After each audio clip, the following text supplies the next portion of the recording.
Hello, I'm Sarah Ketchum with the Newport News Police Department's Public Information Office. This is the Arrested Minds podcast, where we are having conversations about mental health. Addiction to drugs and alcohol is a mental illness, often referred to as substance use disorder, that affects some 20 million Americans. The disorder is poorly understood by many and highly stigmatized. It is believed that a combination of genetic, environmental, and developmental factors influence risk for addiction, and the more risk factors a person has, the greater the chance that using drugs or consuming alcohol can lead to addiction.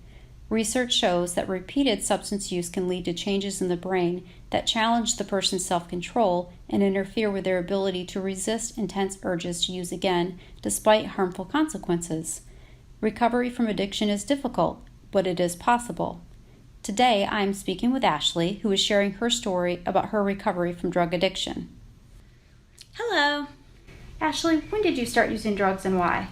So when I was about 13 years old, I had a problem with body image, and that led me to use diet pills that had ephedra in it. I didn't realize it until later in my recovery, but the ephedra in the pills was like a speed or type of cocaine. So I started to be addicted to those when I was 13. Then what happened? So when I got a little bit older, around 16, 17 years old, I started to drink alcohol and smoke weed, mostly to be sociable around other people.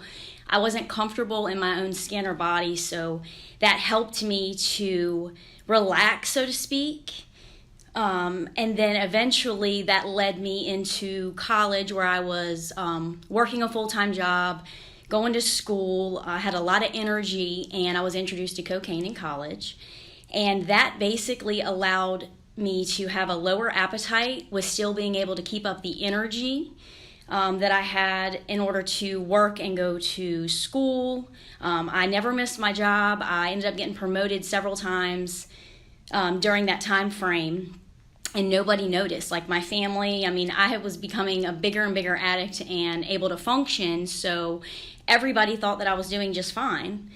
At one point, I used so much cocaine that I bled internally for 3 days. I collapsed at work, was sent to the hospital where I had emergency surgery. I had been bleeding internally for 3 days, and I was about to die. I had to have an emergency blood transfusion, 2 of them actually prior to surgery, where they sewed my intestines to my stomach to patch a hole. I was literally about to die. And when I was in surgery, my body was so used to so much cocaine that I woke up twice during surgery because they only gave me enough for my body weight. And they didn't account for my addiction because nobody knew. And I certainly wasn't going to tell anybody. So the doctor told my mom, something's wrong here. And I convinced my mom with my manipulative personality that how can you believe somebody who can't even give me the right amount of medication for surgery? How can you believe them over your daughter? Are you sure I'm the one that has the problem and not the doctor not wanting to admit that they have the problem?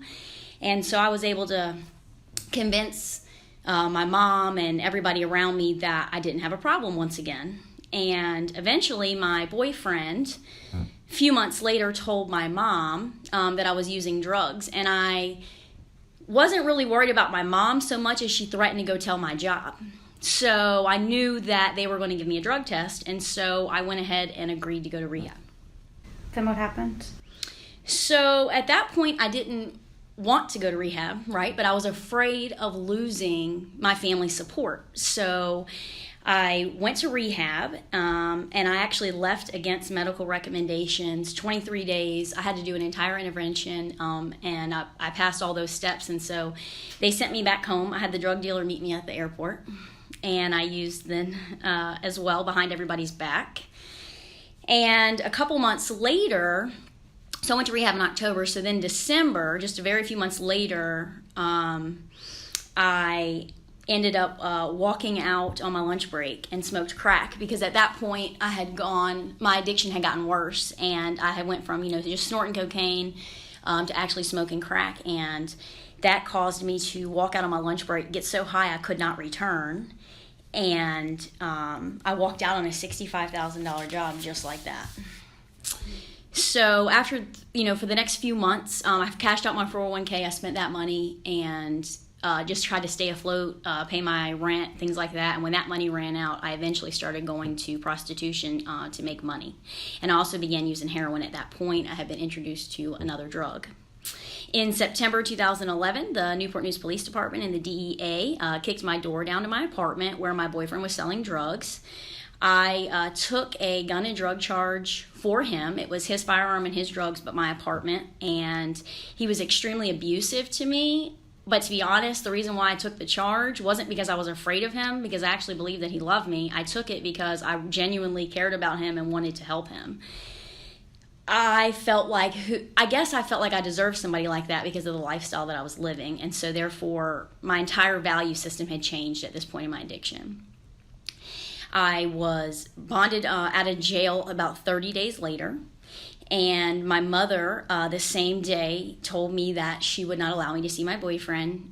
So while she was on the phone talking with him in the front yard, I found the only thing I could, which was a large bottle of vodka, and I chugged it. And I'm not even into alcohol so much, but that was all I could find at the time. And I drank an entire bottle of vodka in minutes. Why did you do that? So basically, when you're an addict, anything will do, and you don't want to feel anything, you don't want to deal with anything, you don't really care about anything. And I didn't know how to deal with the hurt of everything that I was going through without being numb on drugs. And so that was all I could find, and I was dying to get out of the feelings that I was feeling inside. So I grabbed the only thing that I could at the moment. And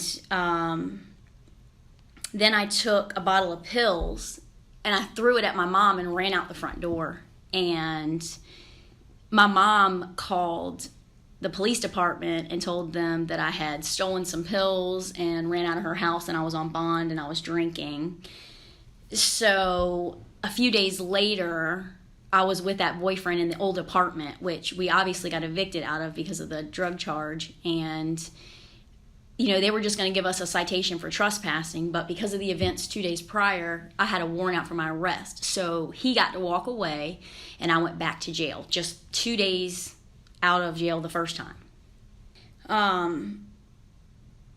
There is nothing that my mom or anybody could have done for me at that point in my life. My mom had been chasing me for years and trying to save me, so to speak, forcing me in and out of different rehabs. And she stopped chasing me in 2012. When she stopped chasing me, you would think that I would hit my ultimate bottom, but that's not true. The truth is, for me, it took years later. I began living in and out of hotel rooms, prostituting, making thousands of dollars a day. Just to stay high, I would move hotel rooms every few days, just trying to stay afloat.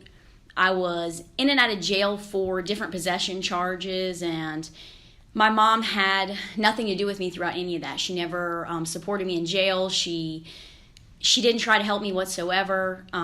She had stopped enabling me at that point, and it still took years for me to really realize what I was doing. And honestly, now the best thing she ever did was let me go. But I had to suffer for a long time, and I feel like if she had let me go sooner, then maybe my addiction might not have taken so long. But I'm not really sure, because I probably had to go through everything that I went through in order to get my life sober. So I was in and out of multiple rehabs, and in 2015, I showed up at my mom's house, and I had been the whole summer getting high. I had gotten approved to go to a rehab called Edge Hill in Winchester, and I got my community services board to pay for the rehab. I had everything set in place. All my mom had to do was take me there, which she was willing to do, which was just drop me off. But I had to go to detox first because I was a heroin addict, and you can't just go straight into a 30-day rehab. So I went to the Farley Center in Williamsburg. My mom dropped me off, and within 12 hours, I had nurses rushing me to the hospital. I told all of them I was just detoxing, leave me alone. I had a temperature of 103, a really sore throat, and I was gray. I appeared to be gray in color. Within a few minutes of being in the hospital, they admitted me and left me in intensive care for 3 weeks, where I had I had sepsis in my blood, an infection from using dirty needles, and that put me in ICU. I don't even remember really the first week I was there, but nobody came to visit me. My mom knew where I was, but she didn't come because they were looking at buying caskets because they didn't think I was going to make it out of this, and that was pretty difficult for me. So I started feeling really down about that, and I called an ex-boyfriend of mine who brought me heroin in the hospital. I know that sounds crazy, but that's what we do. And I set off all the monitors in the hospital, obviously, and they came and gave me Narcan and sent him away, and I had a guard next to my door for the rest of the time that I was there, and I wasn't allowed to have visitors at that point. They moved me into a regular room and told me they were going to release me, so I was there maybe a little over a month. And I called and lied to my mom and told her that I was being released 2 days later than I really was. And I had my boyfriend pick me up, and I went back to doing prostitution for 2 days and got high as I could. Showed back up at my mom's house and convinced her I had just gotten out of the hospital like that, which she knew I was lying. I was as high as I could possibly be. And 2 days later, she took me to the 30-day program, Edge Hill, where I completed that program. I came back after 30 days. About 2 weeks later, I honestly had no intentions of using. I hadn't been around anybody negative or anything. I wasn't even thinking about it, but I couldn't sleep. I was having a hard time sleeping, so I decided to get up in the middle of the night and rearrange the closet. Well, that's where all my things were when I had came back from the hotel, and I was digging around in my closet, and I found a bunch of drugs. I found cocaine, heroin, and crack, and I found everything I needed to get high along with it. And even though I didn't want to, per se, it was right there, so I did it anyway. So I relapsed within 2 weeks of leaving the rehab, even though I really wasn't looking for it. I felt like it was just right there. So how could I let it go to waste? That was my mentality at that point.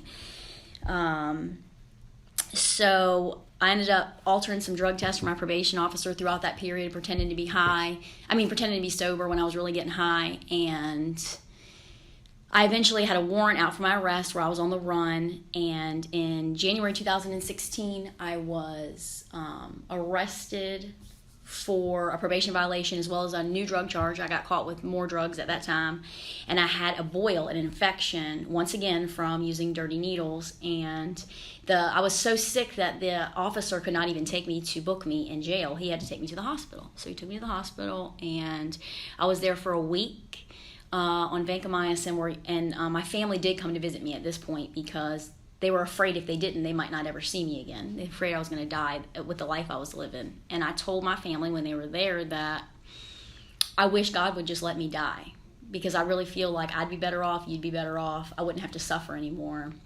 And I didn't even care if I lived or died. I wasn't trying to die, but I didn't care if I did. And I was extremely miserable in my own circumstances, inside my own body, and I felt like hopeless, like I could never get back everything that I've lost in that part of my addiction. And I just didn't know how I was going to change. Like, I wanted to change, but I just didn't know how. And at that point, I made the decision to go ahead and let the cops come back and get me. Like, I didn't try to leave the hospital or run again. I was so miserable because I had realized a couple days before this that I had everything a drug addict could want, right? I had a hotel room, food in the refrigerator that I didn't even eat anyway, and a whole bunch of drugs, but I was miserable because even though I had everything I needed at the time, I didn't have anyone. Like, nobody cared about me. Nobody wanted me for me. Everybody just wanted what I had to give them. And I realized that that's the nature of addiction, and that it didn't matter as long as I stayed in that lifestyle. That was all I was ever going to get. Whatever I had to give somebody. Nobody wants to give you anything. And I just remember feeling extremely unwanted, unvalued.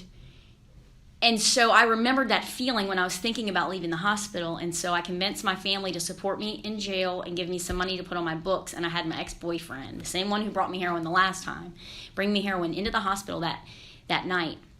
And I snorted some heroin, but I did not leave, and I knew that that was going to be the last time I ever used. I don't know how I knew that, but I just had this feeling inside of me that was going to be the last time I ever used, and that was February of 2016, February 5th, and it was because the next day I went to jail where I spent 5 months, and when I was in jail for 5 months, I really started to seek God and ask God for help. I had always known about God and prayed, but didn't really feel close or like he was responding to me, and I got introduced to the program called Youth Challenge, and it's a Christ-centered program for drug and alcohol for 12 months. So I felt like if I could just get there, if I could just get clean for a year, then I knew that I would be able to make it. So I go into Youth Challenge, and I appreciated things I hadn't appreciated before because I had been in jail the longest time frame I'd ever been in. So little things mattered, like not having to eat a tray or, being able to get canteen, which I hadn't had not having to get canteen, but being able to get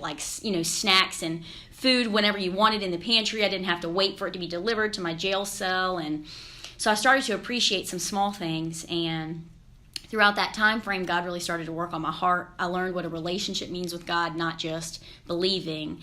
And God's word is full of hope, and it taught me that I don't have to value like happiness on the things I lost, right? I can value my life with treating other people good, and it doesn't matter like if I have the best of anything. I just need to have a decent something. I don't have to have the best, and I don't have to manipulate people to get things. Like I can do things for other people, and I found that when I do that, like if I do something for somebody else without expecting something, I found that I get more joy out of it than I would if somebody would have given me something.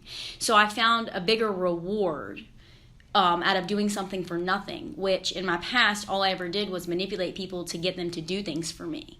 And that never made me feel good. Like no matter how many things I ever received, no matter how many people did things for me, it's like that didn't work because I had all the things you could ever want. I had a house and a car and all these things before I lost it all, before I got in my active addiction. But the thing is that never made me happy, because if it did, then I wouldn't have used drugs to escape my own self and my feelings and all of that. So I had to lose everything to realize that I don't even need to value things, because things will go away. But like relationships with people and things that you have to put a lot of work into are the things that actually mean something.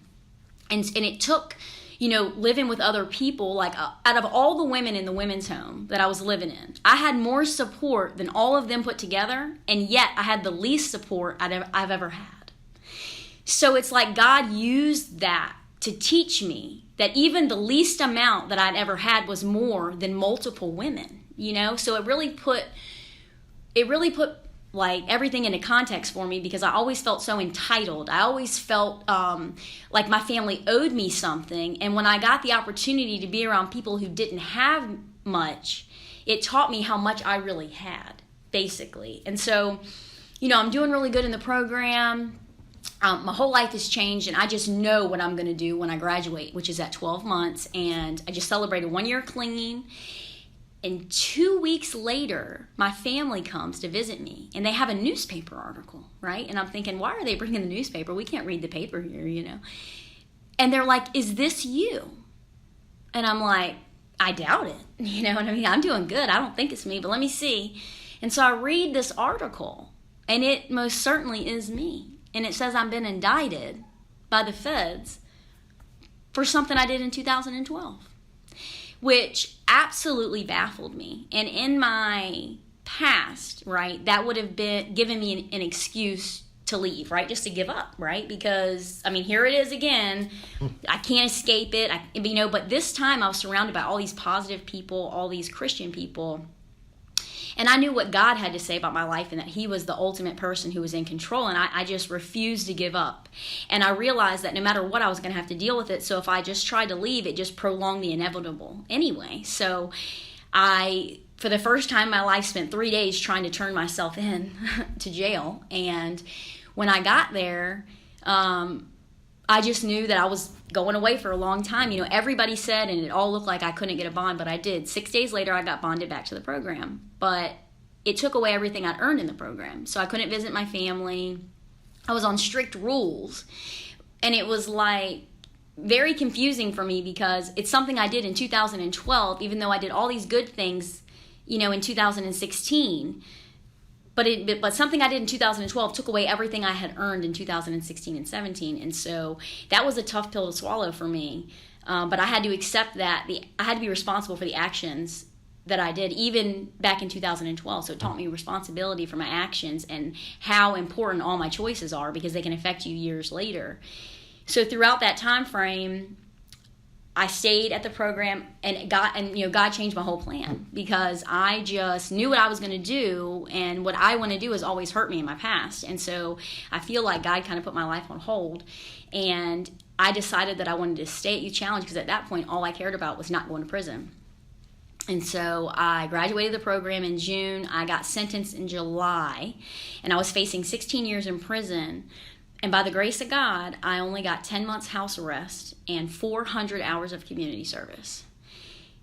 God was really looking out for me, and He protected me the entire time. And I had one weekend to decide what I was going to do with house arrest. I could either do it anywhere I wanted to. I was no longer restricted to Youth Challenge. But I decided over that weekend that even though it wasn't necessarily what I wanted to do, I knew that it was what God wanted for me, and it was better for me. Because I knew that if I was on house arrest at my mom's house, that I would only manipulate the circumstances, and I would have people come over when she was at work that were not positive people for me. So I chose to do house arrest at the women's home, and that kept me in a positive Christian environment, an environment of recovery, where I had freedom with restriction. So I had the ability to use a phone, have my own room, have a television, but I had the restriction and the boundaries of not only the house arrest, but the rules of the house. So that helped keep me around positive people. It helped me to weed out negative people once I reactivated my social media and things like that, where old relationships tend to come back to you.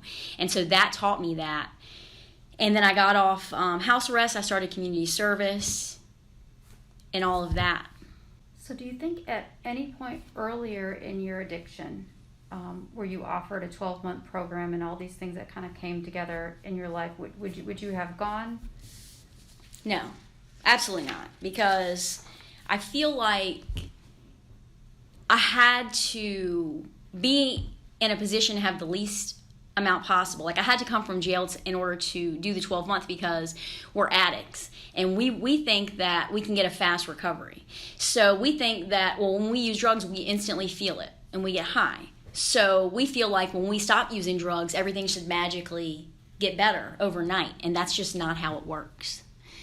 I was always told that. Everybody told me, like, when you stop using drugs, your life will get better, right? And that is true. But what nobody told me is that you have to suffer in recovery the same way that you suffered in your addiction, because it takes time. Like, you don't just stop using drugs and then everything changes. Like, you stop using drugs and then everything that you've done, you now have to deal with.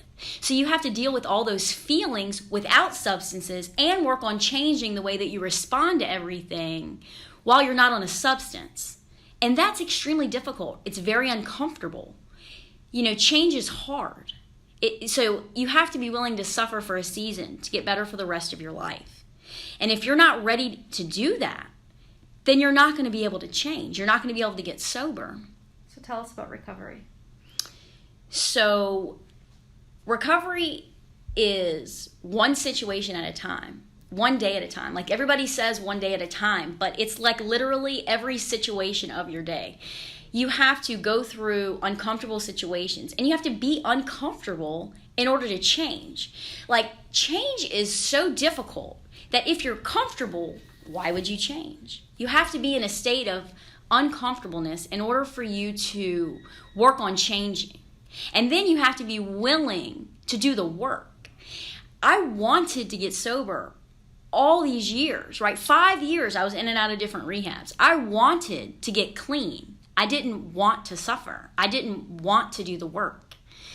But when I got put in an environment where you can't talk to anybody negative, you can't escape lightly. You could walk out the door if you wanted to, but if you really want to change, they set you up in a position where you're very uncomfortable, but you have the opportunity to grow through it, one situation at a time. And so once I got put once I put myself in the mindset that it wasn't just going to be easy, it was going to be extremely hard.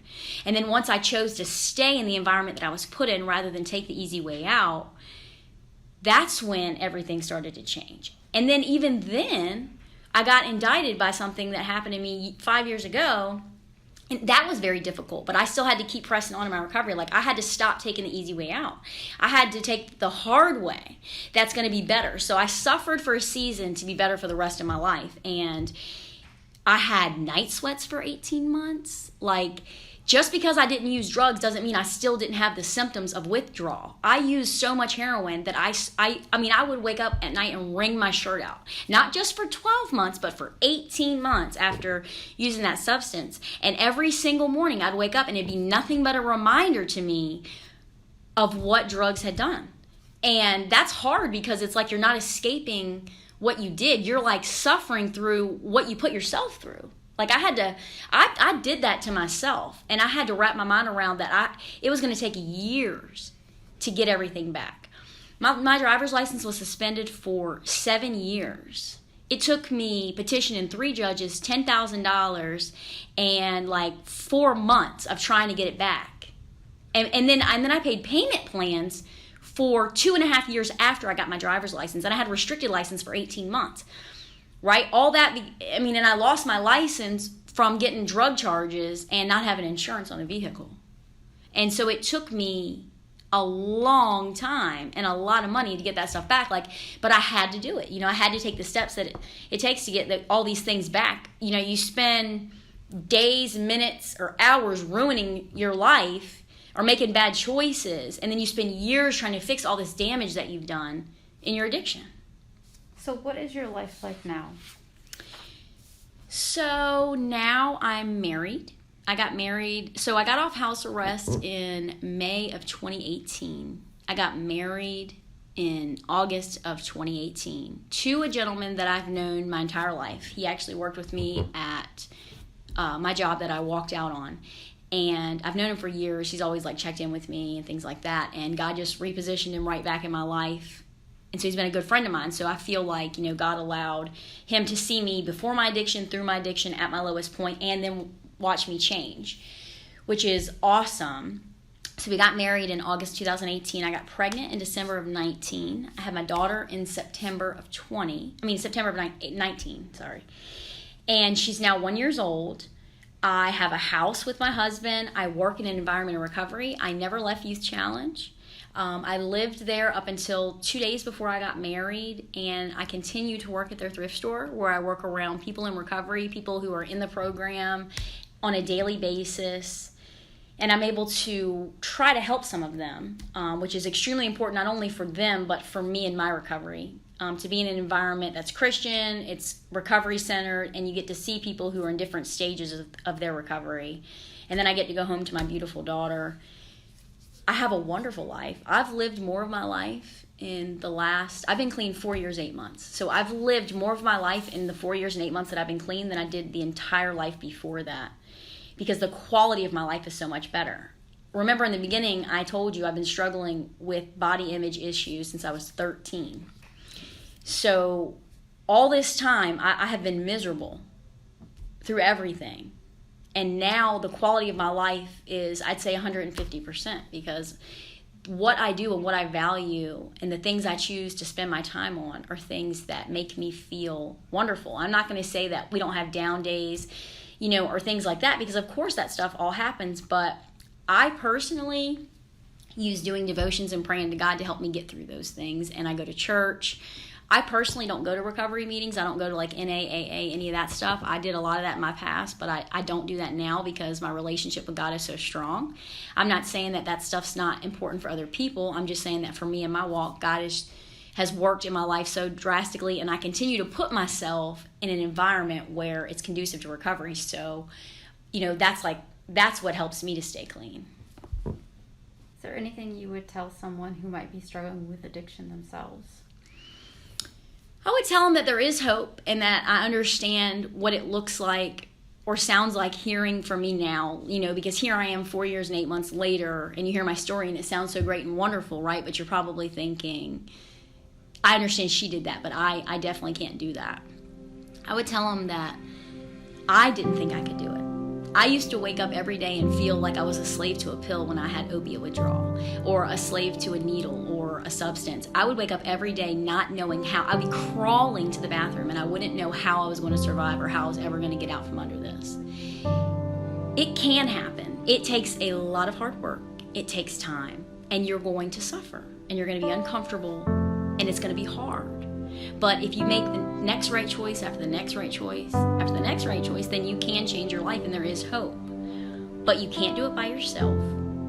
You need help. And for me personally, I tried to fix myself. I tried to help myself for, 4 or 5 years, right? I tried, right? But I failed every single time. And so God is the only thing that changed my life.